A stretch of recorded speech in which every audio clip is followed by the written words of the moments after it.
Hoje nós não vamos continuar a série,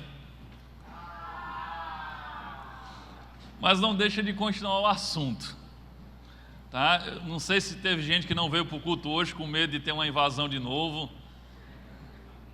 Tem umas pessoas que ficaram meio assustadas domingo passado. Se você se assustou, me perdoe, mas era para dar um choque de realidade do que é o cristianismo em muitos lugares e que em pouco tempo talvez torne-se o cristianismo aqui também. E nós precisamos estar atentos a isso e preparados para isso, para que na hora que formos confrontados daquela forma ou pior do que aquilo, nós possamos resistir e não negar a nossa fé. Amém? Hoje eu quero ministrar uma palavra que tem um título também pesado.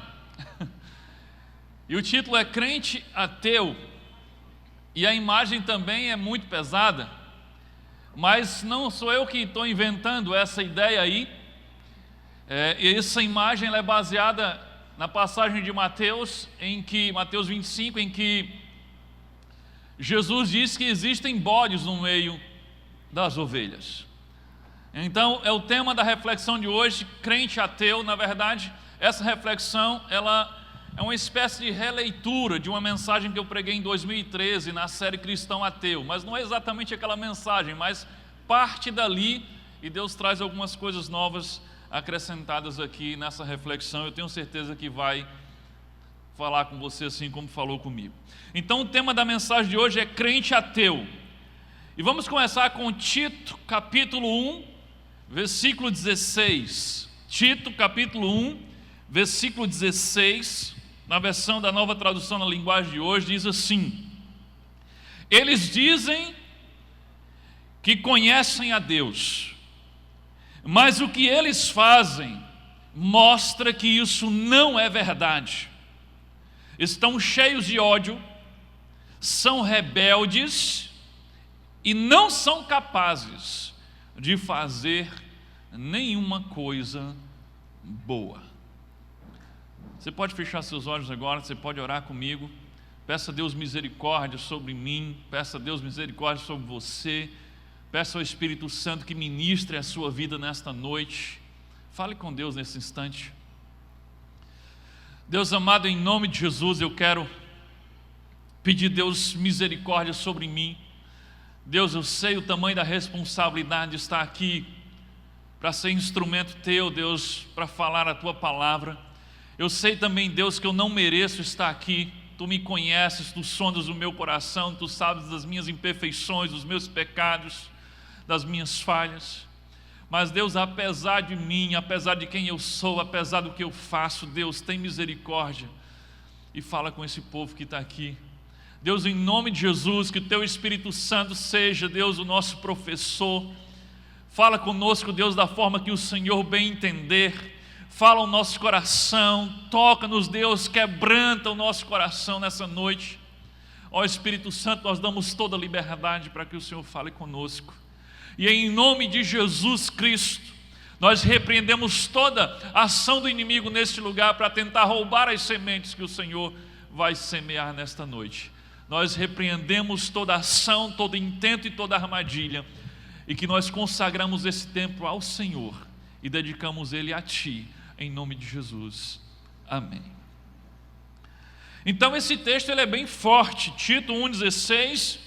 Eles dizem que conhecem a Deus, mas o que eles fazem mostra que isso não é verdade, que eles estão mentindo.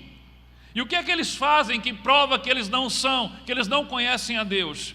É que eles estão cheios de ódio, eles são rebeldes e são incapazes de fazer alguma coisa boa.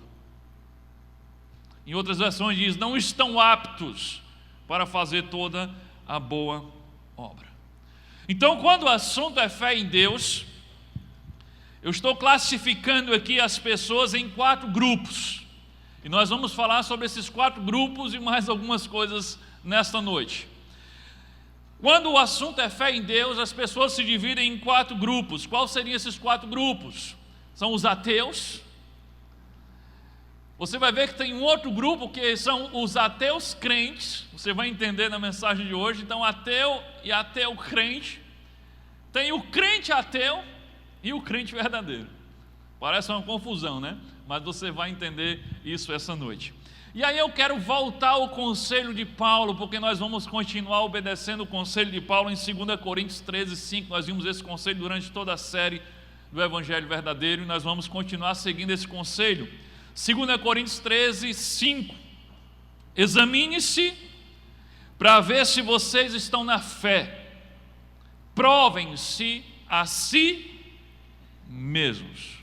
Então nós vamos continuar fazendo esse autoexame, olhando para dentro de nós, olhando para o nosso coração, para a nossa mente, para a nossa vida, para o nosso testemunho, para o nosso proceder, para ver se de fato estamos na fé, para ver se de fato temos obedecido ao Senhor, se somos crentes verdadeiros, discípulos verdadeiros do Senhor.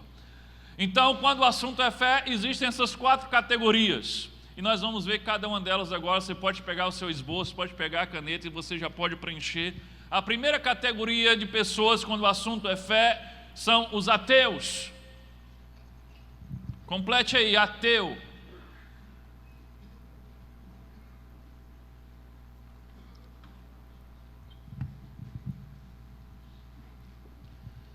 Então a primeira categoria de pessoas com base no assunto fé são os ateus.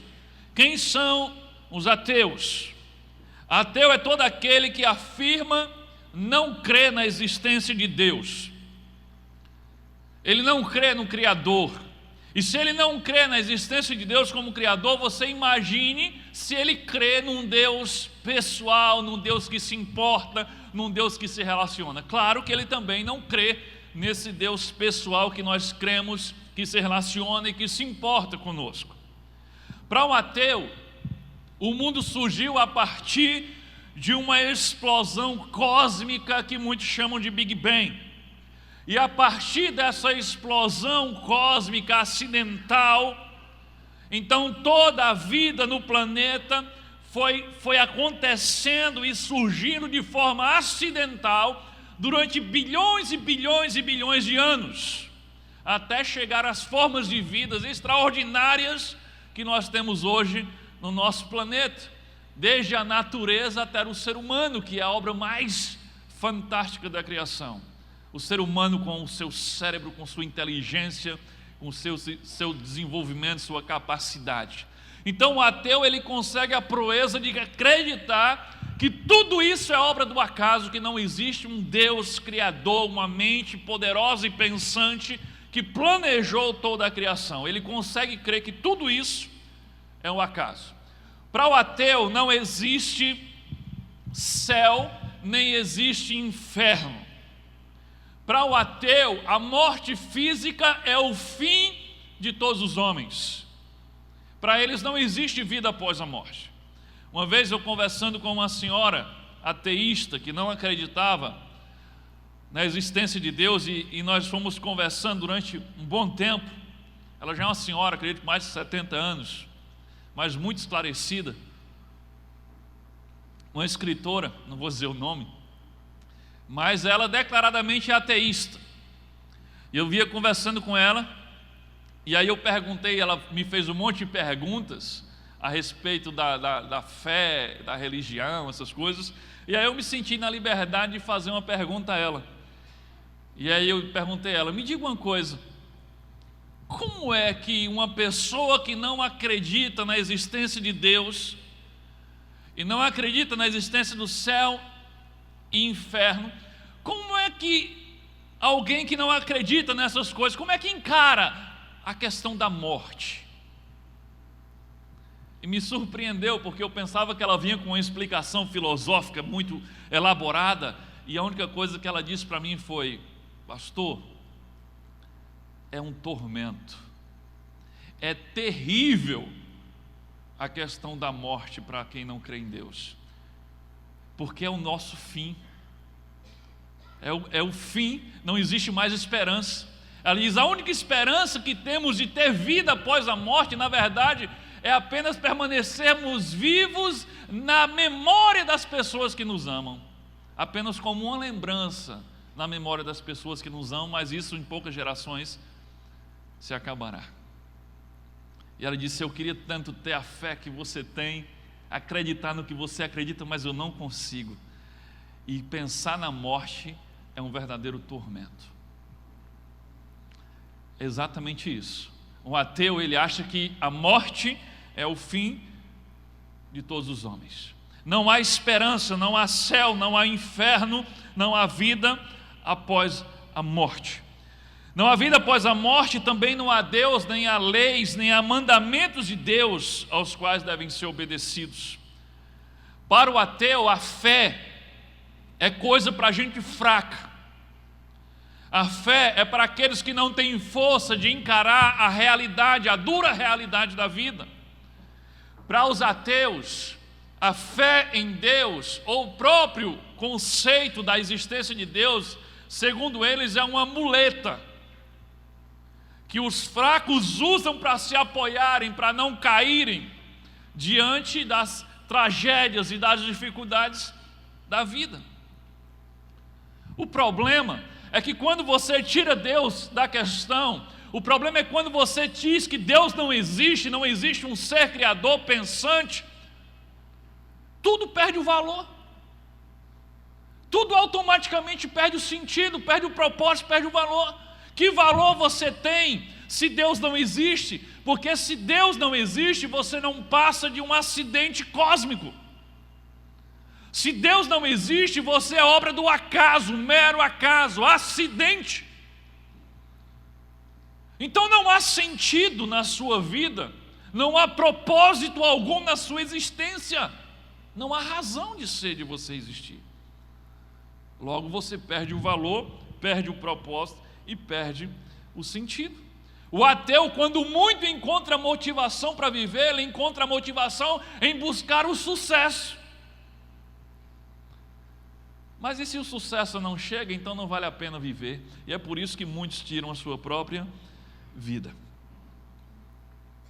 Uma pesquisa realizada pela revista Seleções, aqui no Brasil, ela diz que 4,7% dos brasileiros afirmam serem ateus, afirmam que não acreditam na existência de Deus.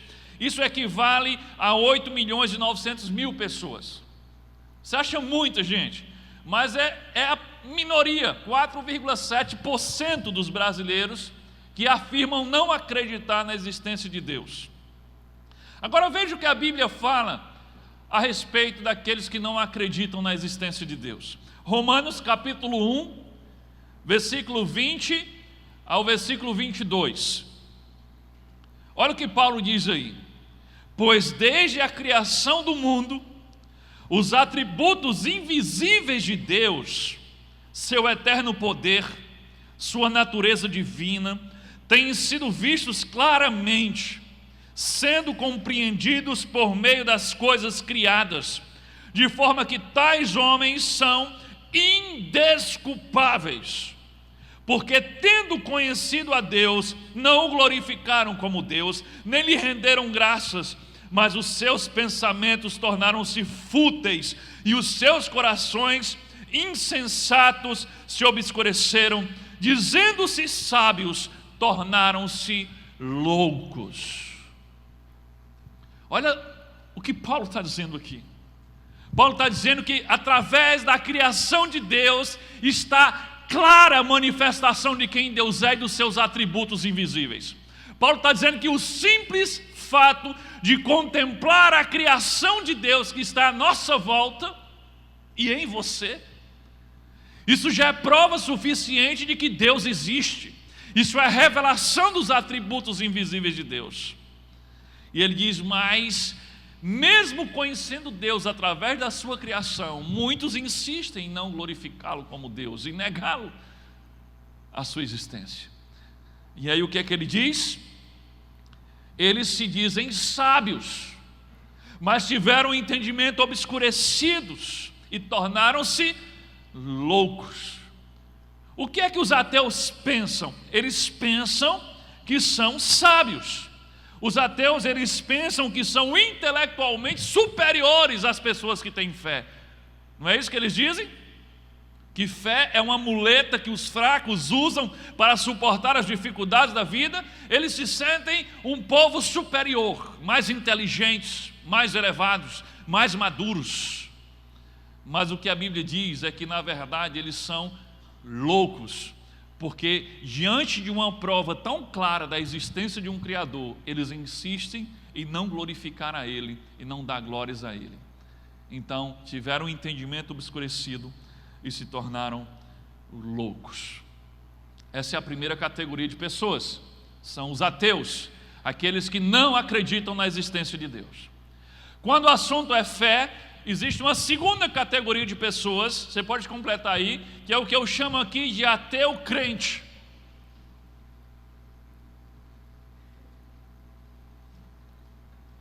É o ateu crente. Quem é esse ateu crente? É o que diz isso aí que está na camisa. Sou ateu, graças a Deus. Qual a sua religião? Não tenho religião. Eu sou ateu, graças a Deus. É o ateu crente. Na verdade, esse é um falso ateu. Ele mente para si mesmo, dizendo que não crê que Deus existe, só para não ter que cumprir os mandamentos de Deus. Compreende qual é a postura do ateu crente? Ele é um falso ateu. Ele diz que não acredita em Deus, mas ele acredita que Deus existe.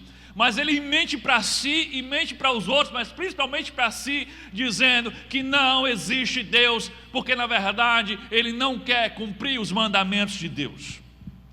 Eles negam a fé para aliviarem a culpa de não viver segundo aquilo que Deus manda que eles vivam. Então, ao negar a fé, meio que eles tiram um fardo dos seus ombros para poderem viver de forma pecaminosa sem se sentirem culpados.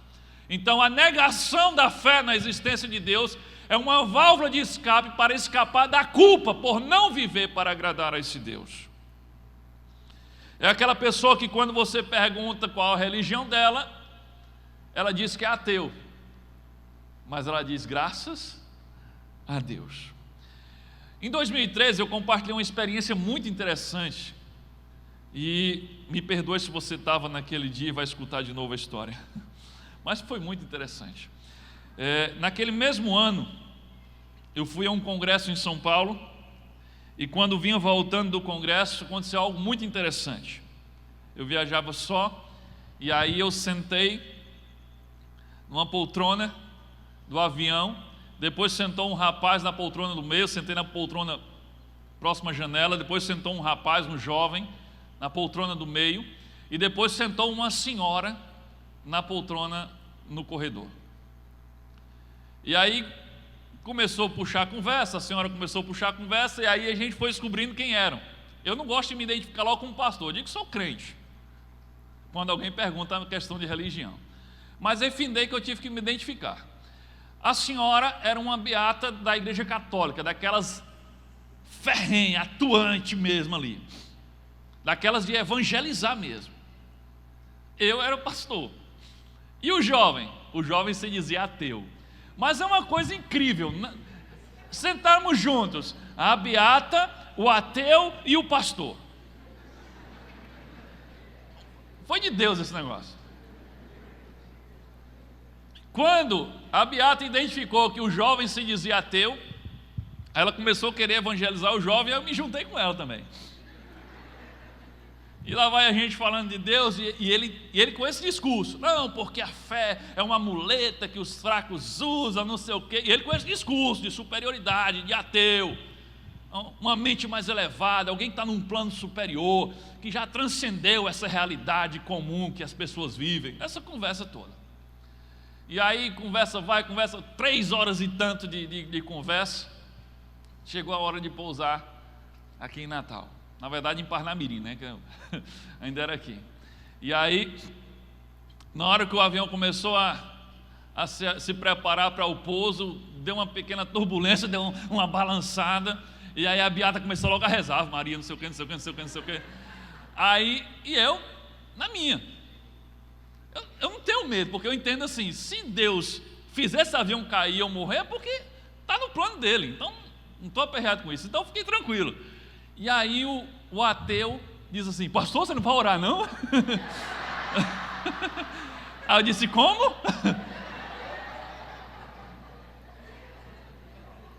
Na hora que o negócio apertou,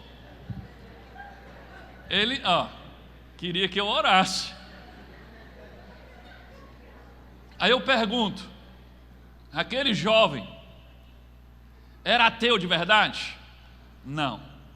Ele era só um jovem negando a sua fé na existência de Deus, porque queria viver uma vida promíscua de pecado sem se sentir culpado. Porque ao negar que Deus existia, ele também negava que existem mandamentos e leis e regras que Deus quer que ele cumpra.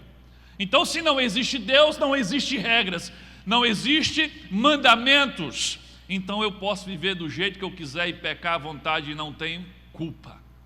Mas na verdade ele era um ateu crente. Ele cria na existência de Deus, mas ele negava essa existência para aliviar sua própria culpa. Então existem os ateus verdadeiros, que de fato não acreditam na existência de Deus, e são pessoas que têm uma fé invejável, porque você tem que ter mais fé para duvidar da existência de Deus que para acreditar na existência de Deus. São um povo com uma fé tremenda, mas eles duvidam que existe Deus. Esses são os ateus verdadeiros. E existem os ateus falsos, aqueles que creem na existência de Deus, mas negam essa existência para aliviar a sua culpa de não obedecê-lo.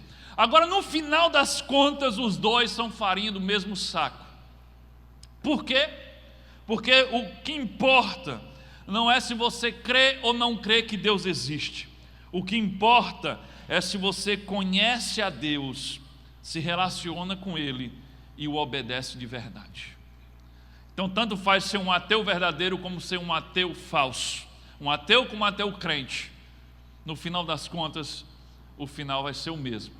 Mas só para você entender que tem ateus e tem gente que brinca de ser ateu para aliviar a sua culpa e poder pecar à vontade, mas ele sabe que crê em Deus.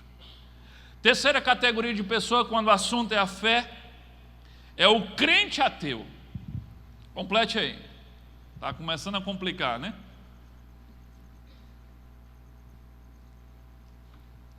Do jeito que o ateu crente é o falso ateu, o crente ateu é o falso crente. Crente ateu é aquele que afirma crer em Deus, mas vive como se Deus não existisse. É aquilo que nós lemos na introdução da mensagem em Tito 1,16. Dizem que conhecem a Deus, mas a sua forma de agir diz que isso não é verdade, porque estão cheios de ódio, de rebeldia, não fazem nada que é certo. Dizem que conhecem a Deus, mas o seu viver diz que isso é mentira. O crente ateu é o que a Bíblia chama de várias formas.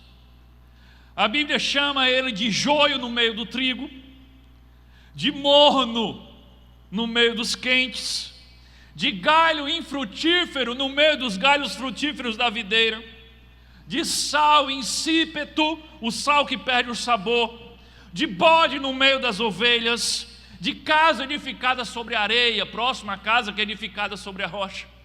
A Bíblia tem várias formas de falar do crente ateu, mas a Bíblia fala bastante que existe esse tipo de pessoa, que afirma que acredita em Deus, mas o seu viver nega que ele acredita de fato, porque ele não conhece a Deus de verdade. O joio é idêntico ao trigo, está lá misturado. O morno é quase quente, mas não é quente. O galho infrutífero, ele é idêntico ao galho frutífero, até que chegue o tempo da colheita. O sal insípido é idêntico ao sal normal. A questão é que ele não tem sabor, não tem capacidade de salgar. O bode, ele berra semelhante à ovelha, mas ele tem chifre e é rebelde.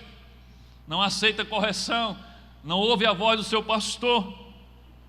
E a casa edificada sobre a areia é igualzinha à casa edificada sobre a rocha. A questão está na profundidade e na firmeza do seu alicerce. No final, todos terão o mesmo fim. O joio, segundo a Bíblia, será arrancado e lançado fora para ser queimado. O morno será vomitado, como nós vimos aqui domingo passado. O galho infrutífero será cortado, arrancado e lançado ao fogo. O sal insípido será jogado para ser pisado pelos homens. O bode vai ser mandado para o inferno, preparado para o diabo e seus anjos.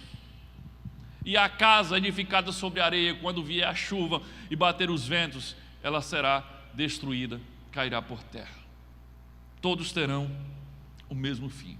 Esses todos são símbolos para falar de pessoas que estão no meio da igreja, que afirmam que conhecem a Deus, mas a sua vida prova que de fato não é verdade.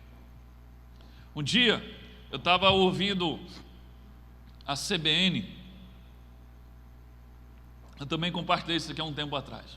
Eu estava ouvindo a rádio CBN e estava contando uma história bem interessante. Se não me engano, aconteceu em São Paulo.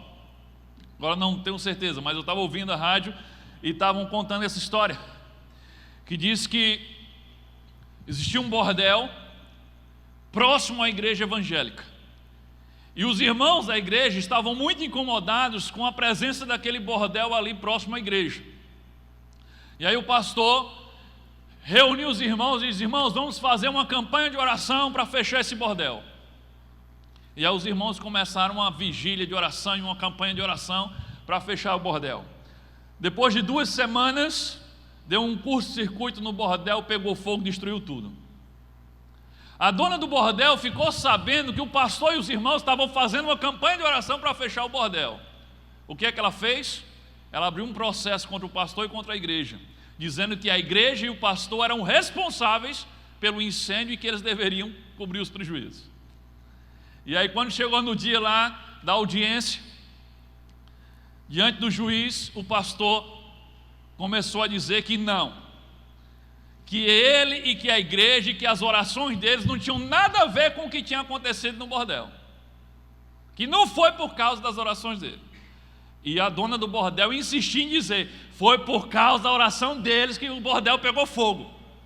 E aí o juiz, num tom de deboche, ele faz a seguinte declaração. Ele diz: o que temos aqui diante de mim? Temos uma dona de bordel que acredita no poder da oração, mas temos um pastor que duvida que a oração tem poder.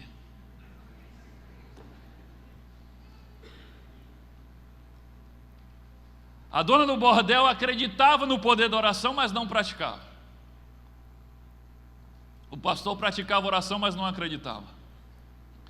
Aquele pastor era um crente ateu, e a dona do bordel era um ateísta crente. Isso seria engraçado se não fosse trágico. Para um crente ateu, a sua crença na existência de Deus não afeta em nada os seus valores, as suas decisões, as suas opiniões, os seus relacionamentos, a sua forma de fazer negócio.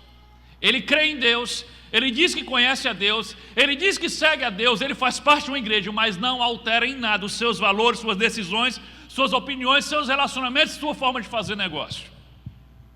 Antes de se converter, segundo ele, quando se converteu, antes de se converter, quando ele ia vender um carro, ele alterava a quilometragem para dizer que o carro era pouco rodado.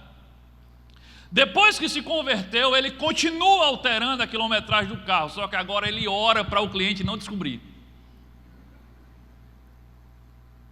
Antes de se converter, ele transava com a namorada. Depois que se converteu, ele continua transando com a namorada, mas agora ele ora para ela não engravidar. Antes de se converter, ele colava nas provas. Depois que converteu, ele continua colando nas provas. Mas ele agradece a Deus pelo 10 que ele tirou. Antes de ser crente, ele batia na esposa. Depois que virou crente, ele continua batendo na esposa, mas obriga ela a mentir, dizer que foi uma queda, porque os irmãos da igreja vão pensar o que é dele. Não mudou nada. A verdade é que se os crentes ateus deixassem de crer em Deus, ninguém notaria que eles deixaram de crer em Deus, porque não faria a menor diferença. Eles vivem já como se não acreditassem.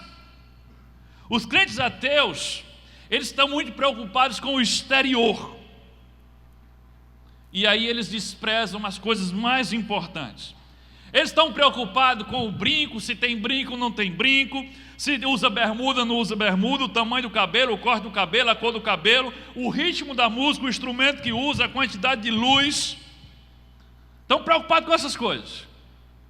Mas falam da vida alheia, trapaceiam nos negócios, estão cheios de rancor, de ódio, de preconceito, discriminação. Eles se importam com a aparência, com as coisas externas, mas são negligentes com as coisas mais importantes, as internas. É como Jesus disse a respeito dos fariseus em Mateus capítulo 23, versículo 24. Ele chamou os fariseus de guias cegos. Por quê? Ele diz: porque com um mosquito mais engolem um camelo.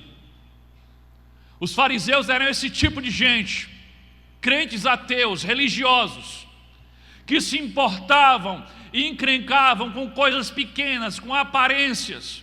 Eles coavam um mosquito, porque senão ele se engasgava com o mosquito, mas eram capazes de engolir um camelo inteiro.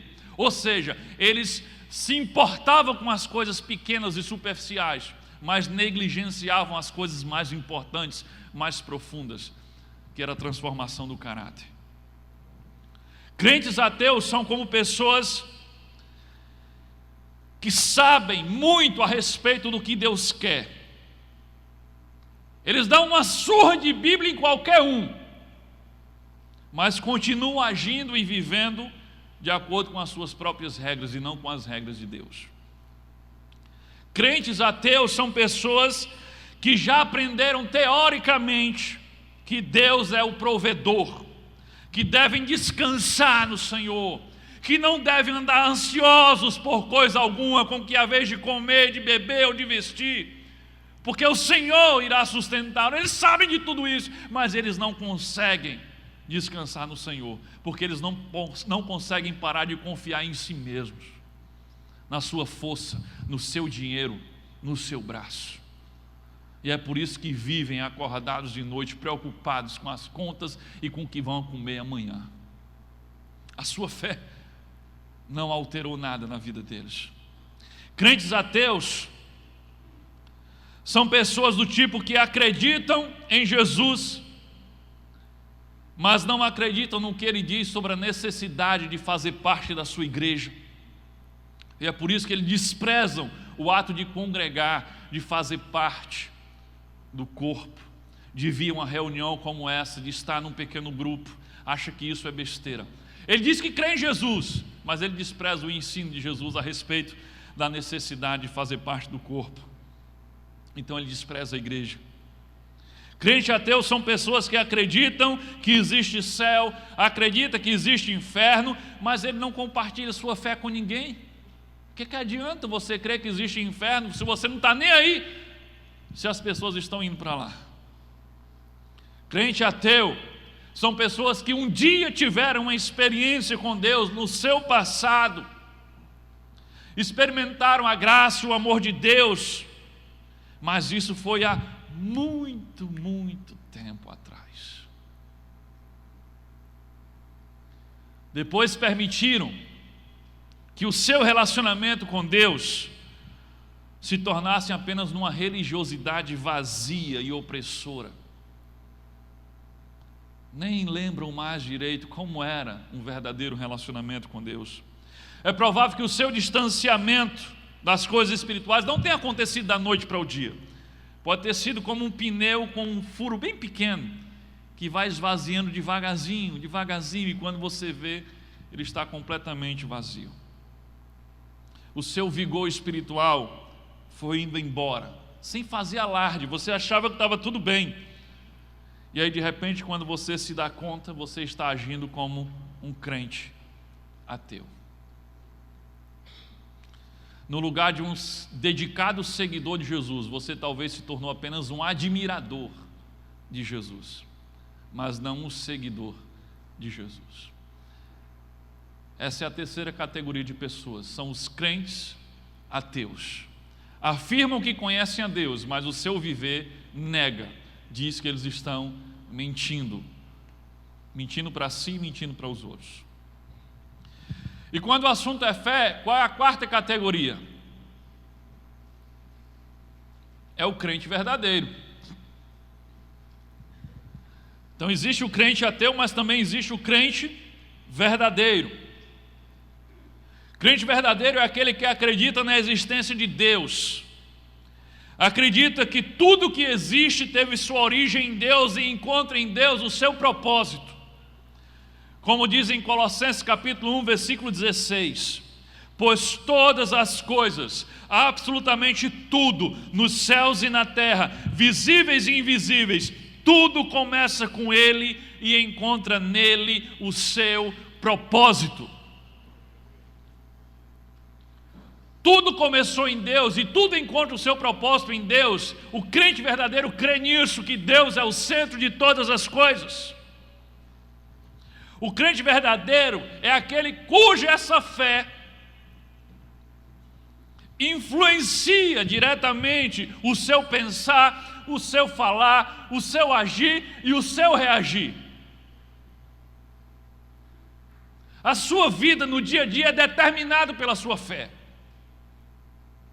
A principal pergunta que vem na mente do crente verdadeiro 24 horas por dia é: o que Jesus faria se estivesse no meu lugar? Quantos crentes vivem sem fazer essa pergunta, nem ao menos uma vez por semana? Deveríamos fazer essa pergunta a todo momento, a cada situação. Alguém me ofendeu, eu deveria perguntar como eu deveria reagir. Se Jesus estivesse no meu lugar, o que ele faria?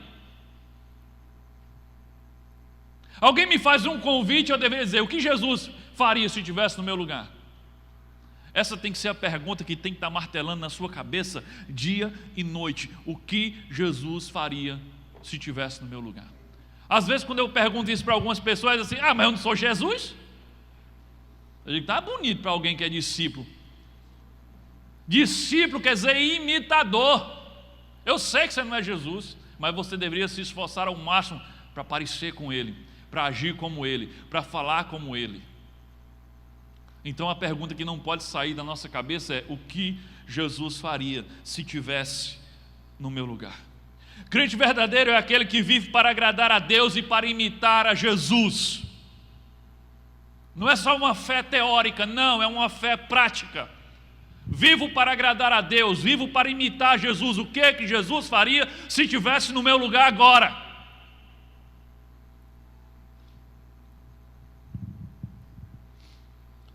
Em pesquisa realizada pela revista Seleções, aquela mesma pesquisa que eu falei revela que 95,3% dos brasileiros afirmam que creem em Deus. 95,3%. A questão é: será que todos esses que afirmam crer em Deus são de fato crentes verdadeiros? É claro que não. A maioria desses 95,3% não são crentes verdadeiros. Eles apenas creem que existe um Deus Criador. Existe uma diferença enorme entre crer em Deus e se relacionar com Deus. Existe um abismo enorme entre crer, no sentido de saber que Ele existe, e conhecer a Deus.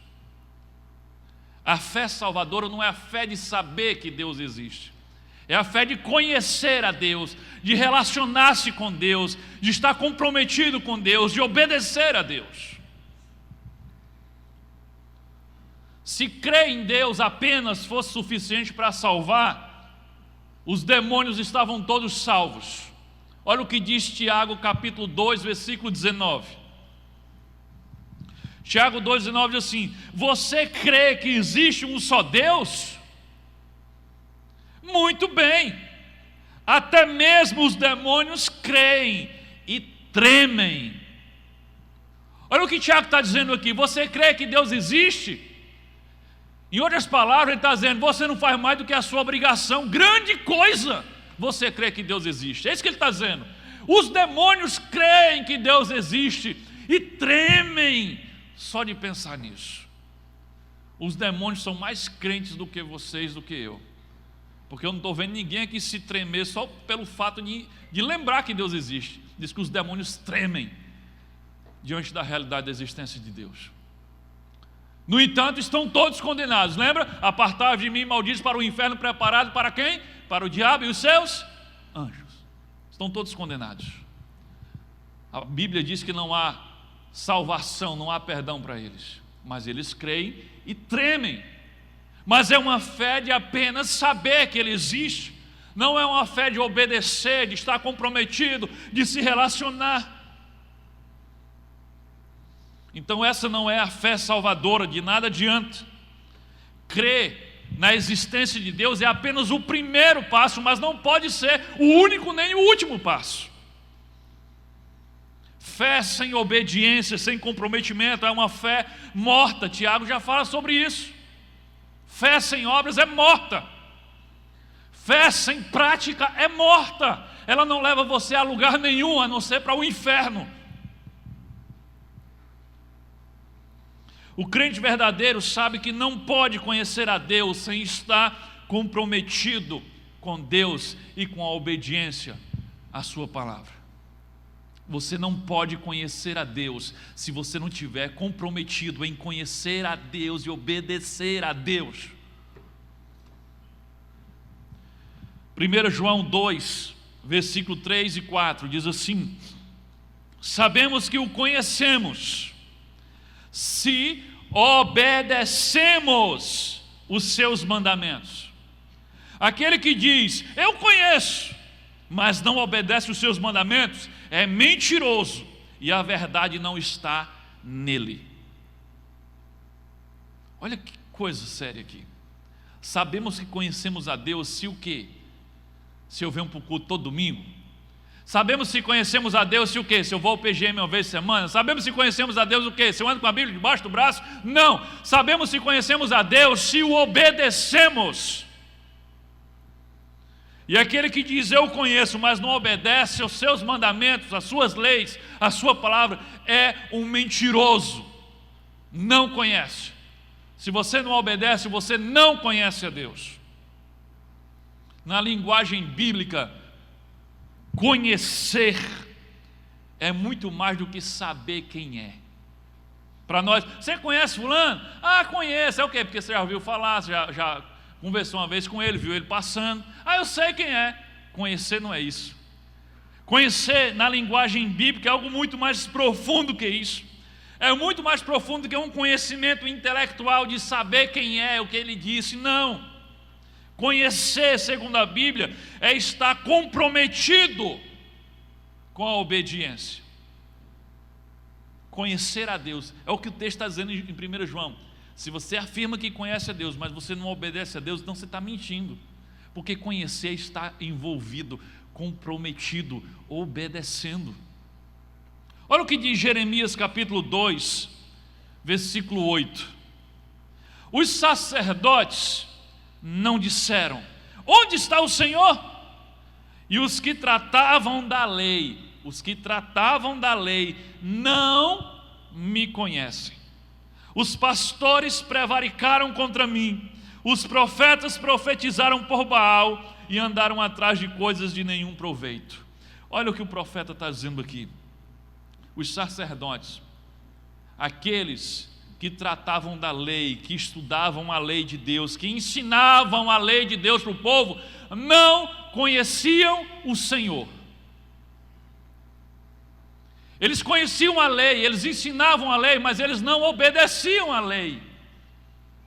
Faziam tudo o que era errado. Tratavam da lei, ensinavam a lei, conheciam a lei, mas não conheciam o Senhor.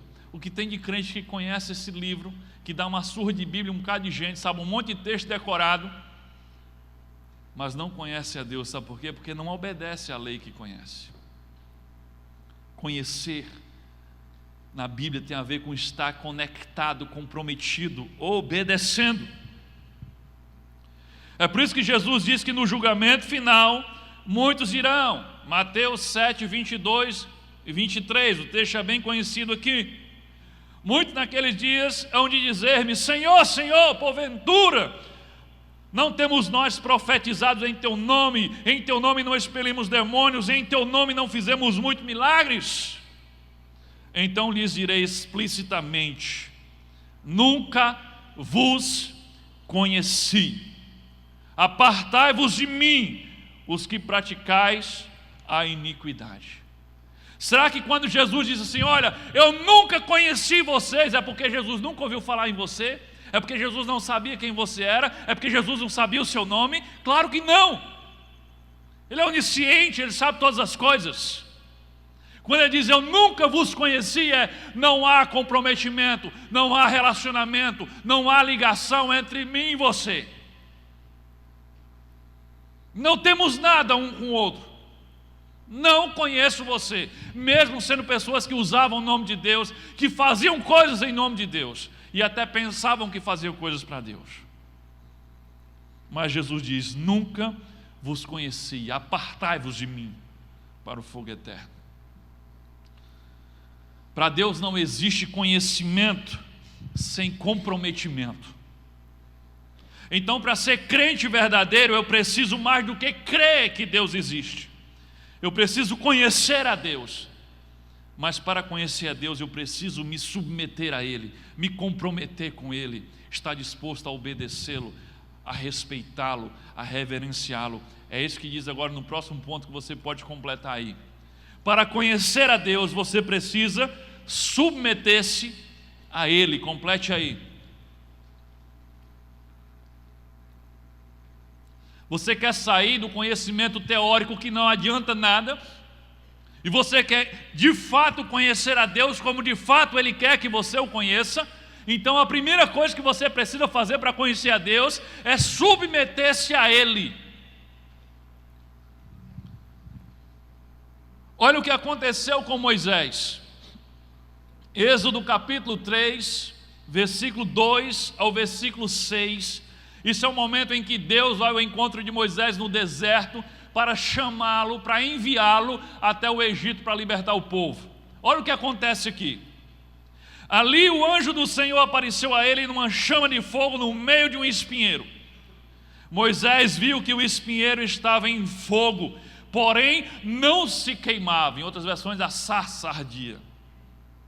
Então pensou, que coisa esquisita.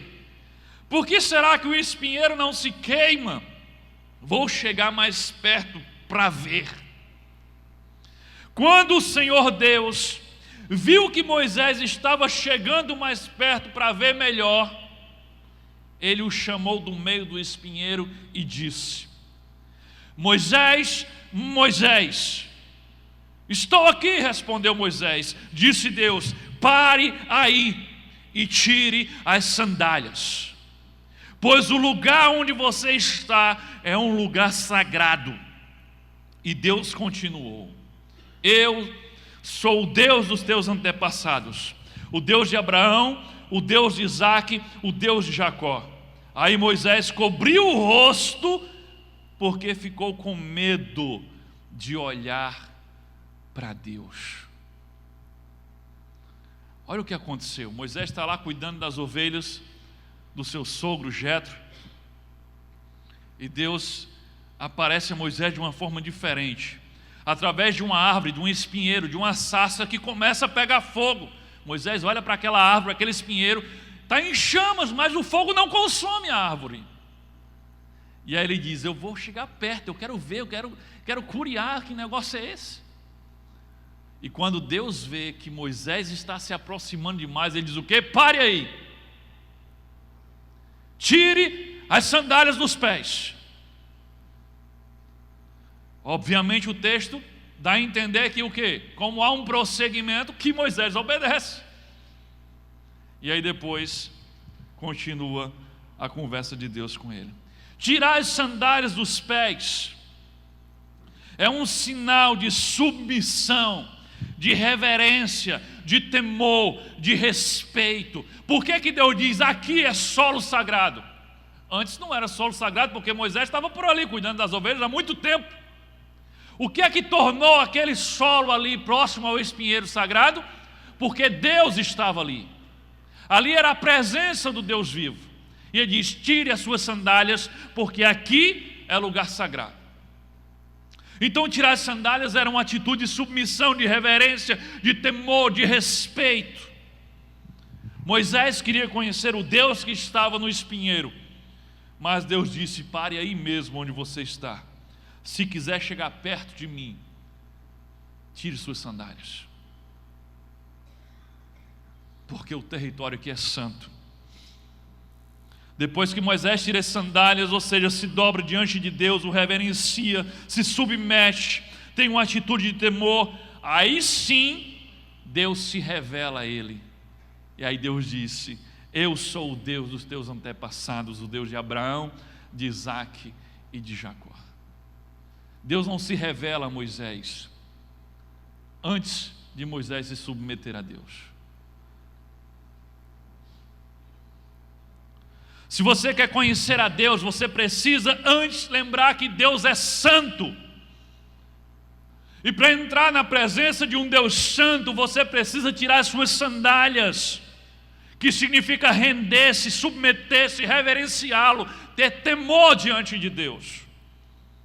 Em Isaías 6, você vai entender o que é que aconteceu lá na sarça ardente.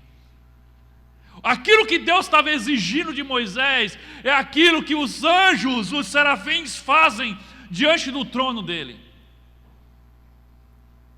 Olha só, em Isaías 6, o profeta tem uma visão do trono de Deus. E nessa visão ele vê os serafins, que são os anjos que servem a Deus diante do seu trono. São as criaturas celestiais que estão mais próximas de Deus. E olha só o que diz Isaías capítulo 6, versículo 2 e 3. Acima dele, no caso de Deus, no trono, estavam os serafins, porque eles estavam voando. Cada um deles tinha seis asas. Com duas cobriam o rosto, com duas cobriam os pés, e com duas voavam. E proclamavam uns aos outros: Santo, Santo, Santo é o Senhor dos exércitos, a terra está cheia da sua glória. Lembra de Moisés? O que é que Deus disse? Tira as sandálias dos pés. O que é que os serafins fazem? Eles cobrem os pés com duas asas. Depois que Moisés escuta Deus falar com ele, o que é que Moisés faz? Moisés cobre o seu rosto, porque teve medo de olhar para Deus. O que é que os serafins fazem? Com duas asas eles cobrem o rosto, porque eles temem olhar para a glória de Deus. E o que eles pronunciam diante de Deus é: Santo, Santo, Santo é o Senhor dos exércitos. Reverência total, temor, respeito, submissão diante de Deus. Essa é a postura dos seres celestiais, dos serafins, diante de um Deus santo. Qual foi então a postura do profeta Isaías depois de ter essa visão? Já vimos a postura de Moisés diante do Deus santo, vimos a postura dos seres celestiais diante do Deus santo. Qual foi a postura de Isaías ao contemplar a imagem do trono? Isaías 6,5, olha só. Então gritei: ai de mim! Estou perdido, porque sou um homem de lábios impuros e vivo no meio de um povo de lábios impuros, e os meus olhos viram o Rei, o Senhor dos exércitos. Olha a atitude de Isaías ao contemplar uma visão do trono de Deus. Ele tem temor, ele diz: ai de mim, porque eu não mereço, eu sou pecador, eu sou impuro. O medo que ele tem é que ele vai morrer, porque sendo pecador ele contemplou o trono do Deus Santo. E se os próprios serafins cobriam o rosto, então ele entra em pânico. Essa é a reverência, esse é o temor, é o respeito de um pecador diante de um Deus santo, santo e santo. Onde é que eu quero chegar? Qual é a sua atitude quando você tenta se aproximar desse Deus Santo? Qual é a sua postura quando você tenta se aproximar do Deus Santo para conhecê-lo? Qual é a sua postura quando você vai orar? Qual é a sua postura quando você vai ler a Bíblia, a sua palavra? Qual é a sua postura quando você vem ao lugar de reunião para cultuar a esse Deus Santo, Santo, Santo? Sabe, nós somos uma geração irreverente, desrespeitosa, insubmissa, libertina. Confundimos liberdade com libertinagem. Onde há o Espírito do Senhor, aí a liberdade, sim, a liberdade de adorá-lo, de glorificá-lo. Não liberdade de se comportar de qualquer jeito, de não ter temor, de não ter respeito, de não ter submissão. Os serafins, eles chamam Deus de Santo, Santo, Santo, Senhor dos exércitos. A geração de hoje, ela chama Deus de você. As músicas gospel estão cheias disso, de chamar Deus de você. Onde está o temor? Onde está o respeito? Os serafins cobrem o rosto e os pés para entrarem na presença de Deus. Nossa geração entra no ambiente da adoração. Não é que o prédio é santo, nós já sabemos disso, mas quando nós nos reunimos aqui para cultuar o Senhor, este lugar torna-se um lugar santo. Assim como aquele lugar de criação de ovelhas era um lugar normal, mas quando Deus estava ali, tire as sandálias, porque isso agora aqui é terreno santo. Não é o prédio que é santo, é o ambiente, é o lugar agora que foi reservado, essa hora foi reservada para adorar o Senhor. Então os serafins entram na presença de Deus para adorá-lo, e eles cobrem o rosto, e eles cobrem os pés. Os serafins, eles não têm pecado, são seres celestiais. Aí a nossa geração entra no ambiente do culto, como quem entra no shopping, como quem entra no supermercado. Nós estamos indo para outro extremo. Tem uns que adoram os tijolos, e aí nós sabemos que os tijolos são apenas tijolos, e aí nós começamos a desprezar a presença de Deus, do Santo, Santo, Santo. Olha o que diz Eclesiastes capítulo 5, versículo 1 e 2, aí você vai entender de novo a questão do pé. Guarda o teu pé quando entrares na casa de Deus. E para nós a casa de Deus não é o prédio, mas agora é o momento da presença de Deus. Porque chegar-se para ouvir é melhor do que oferecer sacrifícios de tolos, pois não sabem que fazem mal. Não te precipites com a tua boca, nem o teu coração se apresse a pronunciar palavra alguma diante de Deus, porque Deus está nos céus e tu estás na terra, assim sejam poucas as tuas palavras. Tenha cuidado no que você vai falar diante de Deus. Os serafins dizem: Santo, Santo, Santo é o Senhor dos exércitos. A palavra de Deus está sendo ministrada aqui, e aí você fica aí no WhatsApp mexendo nesse troço aí. A palavra de Deus está sendo ministrada, o louvor está sendo entoado ao Senhor, e você fica conversando com a matraca que não para. Você retira esse tempo para vir aqui, para prestar um culto ao Senhor, se é que você entende isso. Mas você não consegue ficar aí durante esse tempo. Você precisa se levantar, passear, beber água, conversar lá fora. É porque perdemos a noção do Deus que nós estamos adorando. É como Jesus falou para a mulher samaritana: vocês adoram um Deus que vocês não conhecem. A gente precisa entender a santidade de Deus, a seriedade, nos prostrarmos, nos rendermos, nos submetermos, temor a Deus. Não é medo, é respeito, é reverência. Não é só aqui, é sempre que você se dirigir a Deus, você tem que se dirigir com atitude de reverência, de temor e de respeito. Lembra, os serafins, os seres celestiais que estão diante do trono de Deus, eles não chegam lá, e aí, você vai crer aqui hoje, Pai? Eles dizem santo, santo, santo. Eles cobrem o rosto e cobrem os pés. Deus não deixou de ser santo. Portanto, a nossa atitude diante da presença de Deus deve ser a mesma que Moisés teve, a mesma atitude de Isaías, a mesma atitude dos serafins. O que é que nós estamos fazendo aqui quando nós nos reunimos nesse lugar?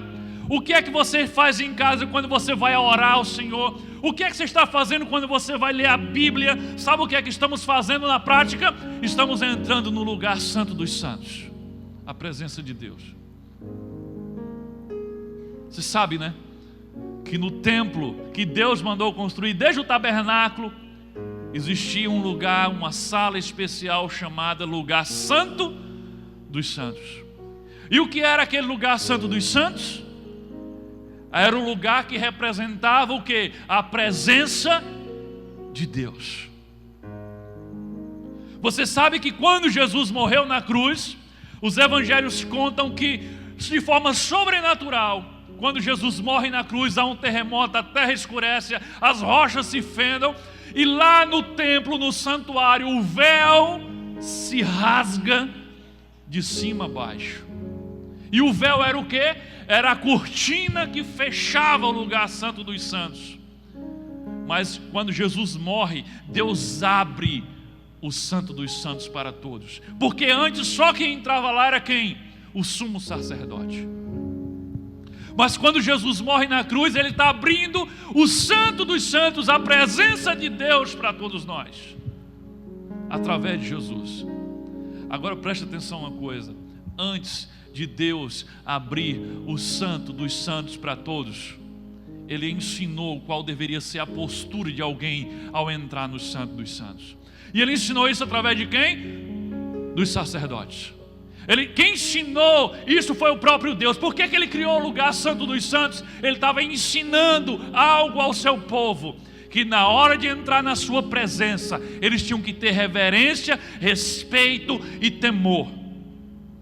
Sabe o que o sacerdote fazia antes de entrar no lugar santo dos santos? Ele passava por um longo ritual e período de purificação. Se você ler em Levítico toda a lei, você vai ver tudo o que ele tinha que fazer antes de entrar no lugar santo dos santos. E quando ele chegava para entrar no tabernáculo, antes de entrar, ele tinha que se lavar na bacia de bronze. E sabe de que era feita a bacia de bronze? Era do bronze dos espelhos que as mulheres doaram para que fosse feita a bacia. E sabe o que é que isso significa? Que depois de passar por um longo período de purificação, o sacerdote agora acha que está pronto e vai entrar no santuário. Ele vai na bacia para lavar o seu rosto e as suas mãos. E ao se inclinar para aquela bacia, o que é que ele contempla? Era uma bacia feita de espelhos. Ele contempla o seu próprio rosto. Por que ele contempla o seu próprio rosto? Era mais uma oportunidade de fazer o que Paulo nos manda fazer: examine a si mesmo. Veja se você está preparado para entrar na presença de Deus. Você vai entrar na presença do santo dos santos. Então, antes de abrir o santo dos santos através de Cristo, Deus nos ensinou qual era a postura de entrar no santo dos santos. Podemos entrar no santo dos santos sim, através do sumo sacerdote que é Cristo. Eu posso entrar na presença de Deus através da minha oração. Eu posso falar diretamente com Deus. Eu posso adorar a Deus, sim. Mas não é de qualquer jeito, não. O santo dos santos foi aberto, mas ele continua sendo o santo dos santos. É a presença de Deus, é a reverência, é o respeito, é o temor, é a submissão. O que acontecia se um sacerdote entrasse de forma indigna, sem purificação?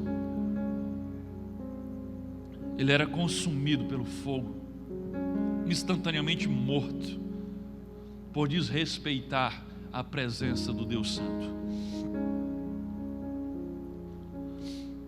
Sabe a quem Deus se revela? Sabe a quem Deus se dá a conhecer? Aos que se rendem a Ele, aos que se prostram diante dEle, aos que se submetem diante dEle com temor e com respeito, aqueles que tiram as suas sandálias, aqueles que cobrem o seu rosto. Veja o exemplo de Jesus. Quem foi que teve o direito de aprender tudo sobre Deus com Jesus? As multidões? Aqueles que estavam comprometidos em segui-lo, obedecê-lo e submeter-se ao seu senhorio. Para aqueles que eram apenas curiosos, para as multidões interesseiras, para aqueles questionadores, Jesus falava através de quê? De parábolas. Sabe, eu não entendia isso. Por que Jesus falava através de parábolas? Olha só o que diz Mateus 13, 10, 11 e 13. Às vezes a gente lê esse texto e não entende, mas agora você vai entender.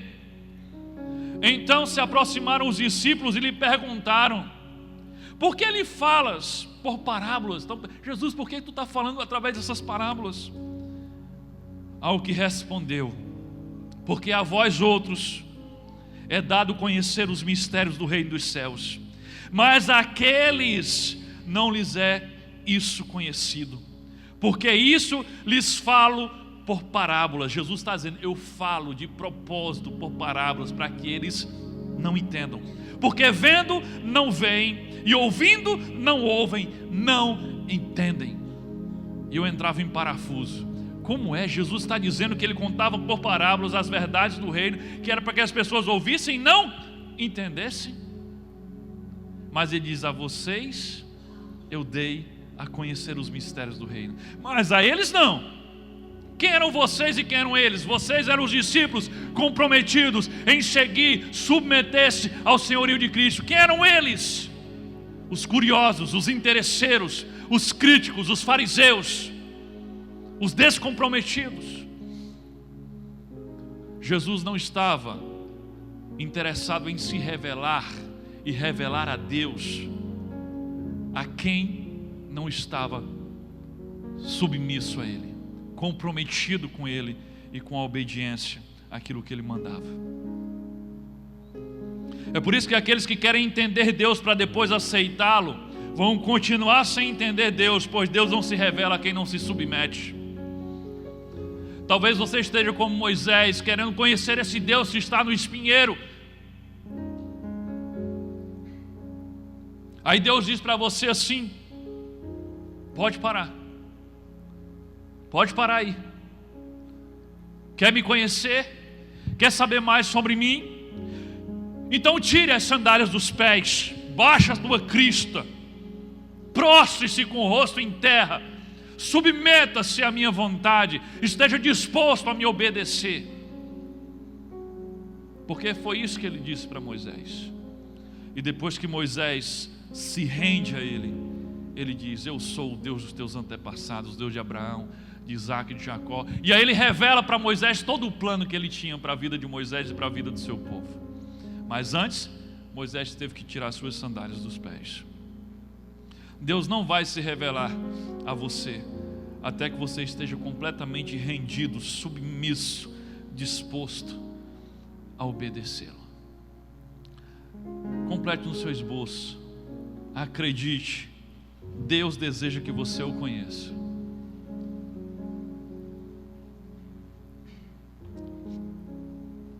Ele deseja que você o conheça, mas você não pode buscá-lo de qualquer jeito. Não. Mas Ele deseja que você o conheça. Ele amou você primeiro, Ele tomou a iniciativa. É por isso que Ele enviou os profetas, para que você e eu o conheçamos. É por isso que Ele enviou o seu único Filho, Jesus. É por isso que Ele enviou a sua palavra, e Deus fez com que tivéssemos essa palavra escrita, porque Ele deseja que nós o conheçamos. Atos capítulo 17, versículo 23, a parte B, e versículo 27. Paulo dizendo: pois esse Deus que vocês adoram sem conhecer, é justamente aquele que estou anunciando a vocês. Ele fez isso para que todos pudessem procurá-lo e talvez encontrá-lo, embora ele não esteja longe de cada um de nós. Deus quer que você procure por ele, e ele diz mais: eu não estou longe de você, mas está faltando a atitude certa para conhecer a Deus. Deus não quer se esconder de nós, Ele deseja se revelar a nós. Mas olha o que diz em Jeremias 29:13. Olha o que diz Jeremias 29:13: vocês me procurarão e me acharão quando me procurarem de todo o coração. Ele quer que você o procure, Ele quer se revelar a você, mas Ele está dizendo: não vem de qualquer jeito não, senão você não me encontra.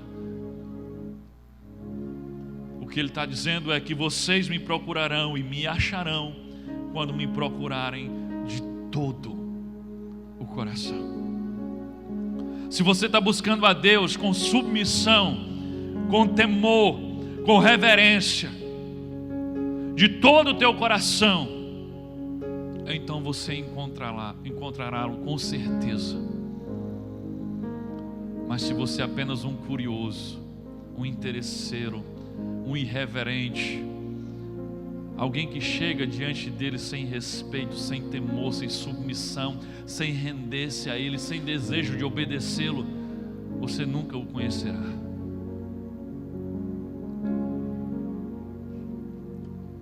Se você ainda não tomou a decisão de buscar a Deus desta forma, então você precisa fazer isso hoje, para o seu bem. Amém? Que Deus nos abençoe. Fique em oração, meu amado.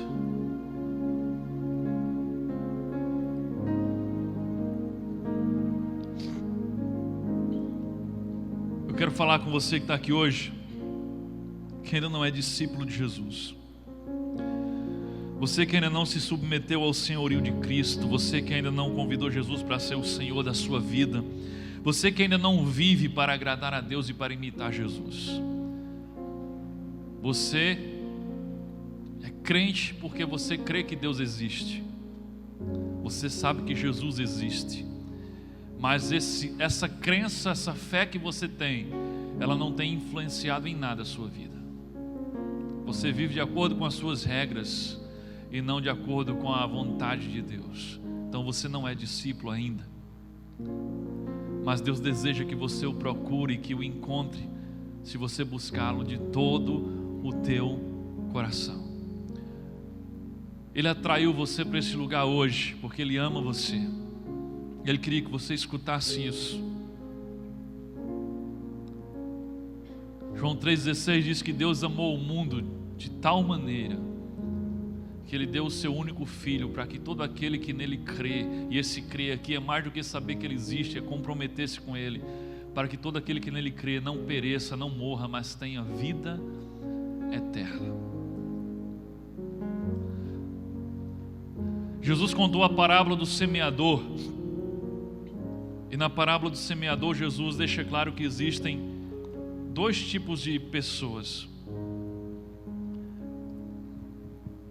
aqueles que ouvem a palavra dele e ficam completamente indiferentes, fechados, dizem: isso não é para mim, esse negócio de fé, de Deus, de Bíblia, esse negócio não é para mim, tem nada a ver comigo. Você ouviu tudo isso aqui e isso não fez diferença para você alguma. Você está doido aqui, termine logo para você sair daqui e nunca mais voltar nesse lugar.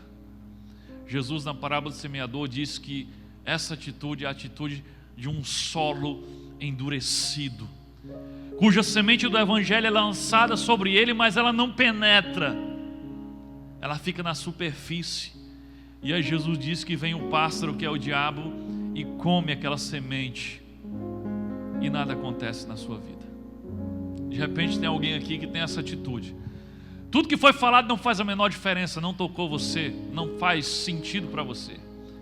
Mas Jesus disse que existe outro tipo de solo, que é o solo fértil, em que a semente, quando bate, ela entra, ela penetra.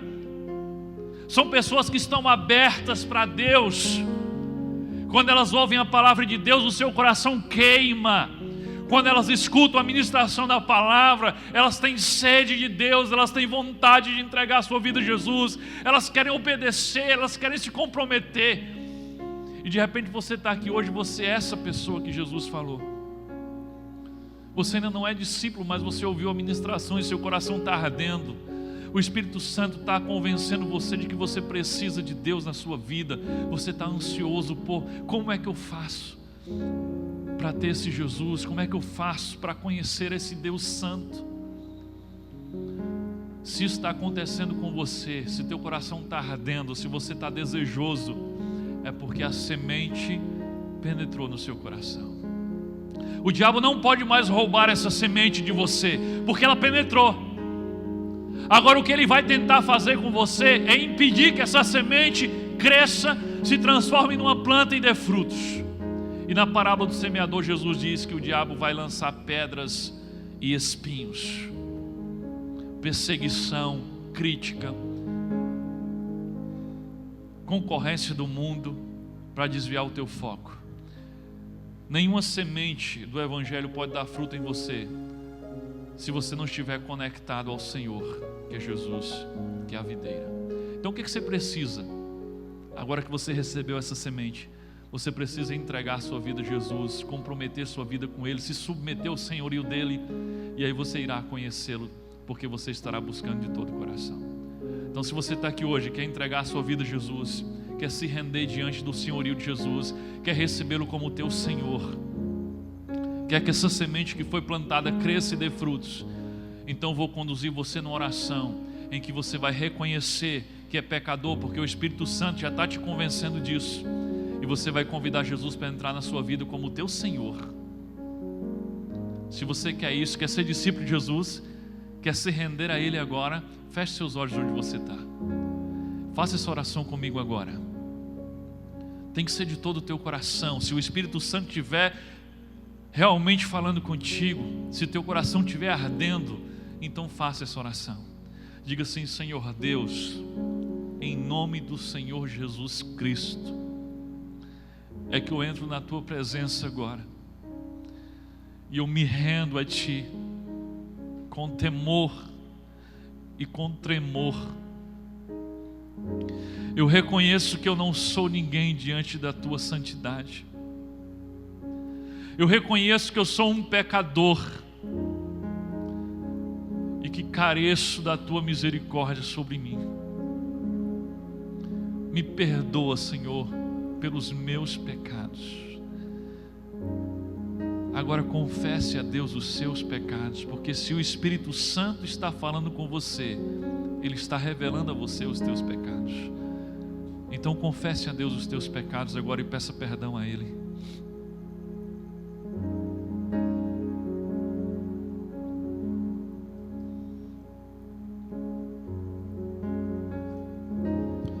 Diga assim: hoje eu ouvi a tua voz. Hoje eu senti o Senhor bater na porta do meu coração. E hoje eu decido abrir essa porta para o Senhor. Entra na minha vida. Seja o meu Senhor. Me transforma de dentro para fora. Implanta no meu coração os teus valores. Me faz gostar do que o Senhor gosta. Muda o meu querer. Muda a minha vontade. Faz com que eu ame o que o Senhor ama. Me faz ser atraído pelo que te atrai. Faz com que eu não goste mais daquilo que o Senhor reprova. Me transforma de dentro para fora. Seja o meu Senhor e o meu Salvador. É em nome de Jesus Cristo que eu te entrego a minha vida, Deus, e me submeto a Ti. Amém. E louvado seja o nome do Senhor.